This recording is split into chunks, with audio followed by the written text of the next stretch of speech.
Assalamualaikum warahmatullahi wabarakatuh. Perkenalkan, nama saya Wanda Pratama, Prodi Komunikasi Penyiaran Islam. Jadi, pengertian komunikasi Islam adalah yang dibangun oleh prinsip-prinsip Islam yang berpedoman dalam hadis. Sebelum saya menganalisa video ini, saya akan menjelaskan 11 prinsip-prinsip komunikasi menurut Syukur Khalil. Yang pertama, mengucap salam. 2. Berbicara dengan lemah lembut. 3. Menggunakan perkataan atau tutur kata yang baik. Keempat, menyebut hal-hal yang baik. Mengapresiasikan tentang diri komunikan. 5. Menggunakan hikmah nasihat yang baik. 6. Berlaku adil terhadap komunikan. 7. Menyesuaikan bahasa dan isi pembicaraan dengan keadaan komunikan. 8. Berdiskusi dengan cara yang baik. 9. Lebih dahulu melakukan apa yang akan dikomunikasikan atau yang disampaikan. 10. Mempertimbangkan pandangan dan pikiran orang lain. 11. Yang terakhir, berdoa kepada Allah sebelum melakukan komunikasi. Swastiastu, Namo Buddhaya, salam kebajikan. Yang terhormat bapak-bapak dan ibu-ibu yang hebat di depan saya.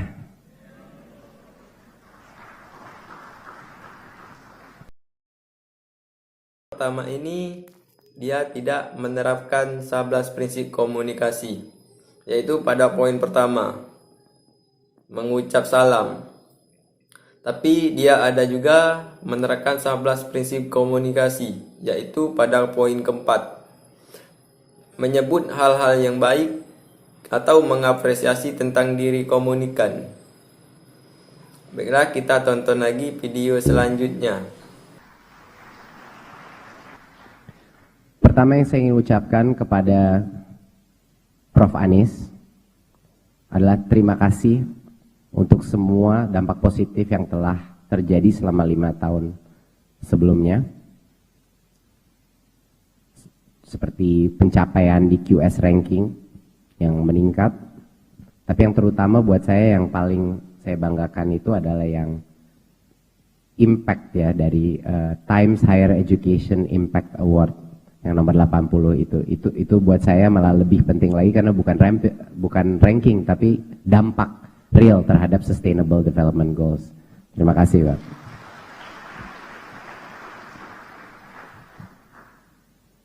Oke. Saya nggak akan mengecilkan tantangan ke depan ini seperti apa.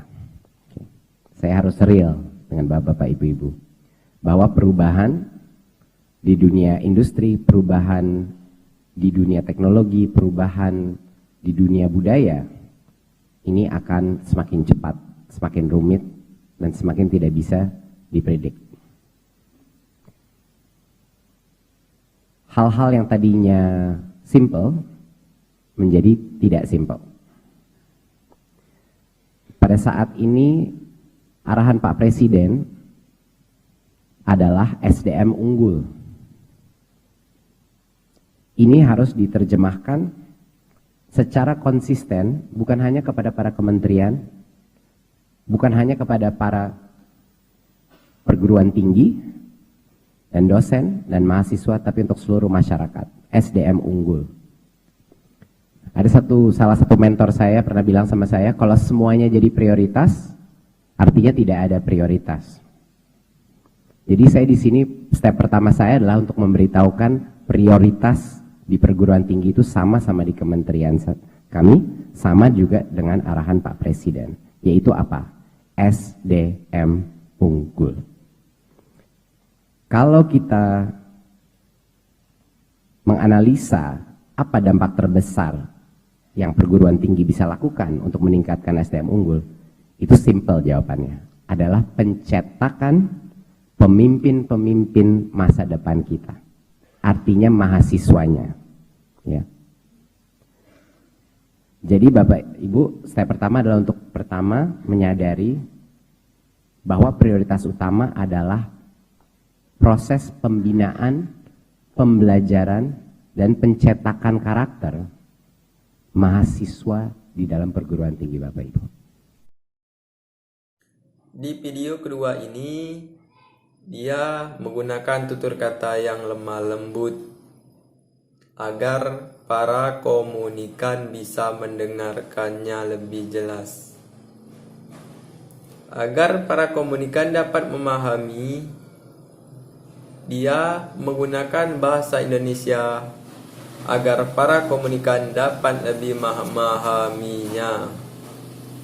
Jadi komunikasi yang dipakai ini dia menggunakan komunikasi universal. Memang ini selama ini semuanya universitas itu dikejar untuk mengerjakan hampir 100 hal yang berbeda untuk negara ini.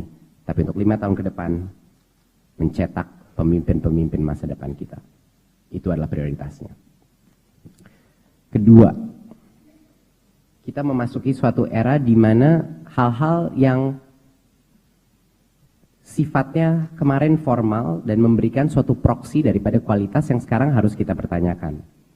Kita memasuki era di mana gelar tidak menjamin kompetensi.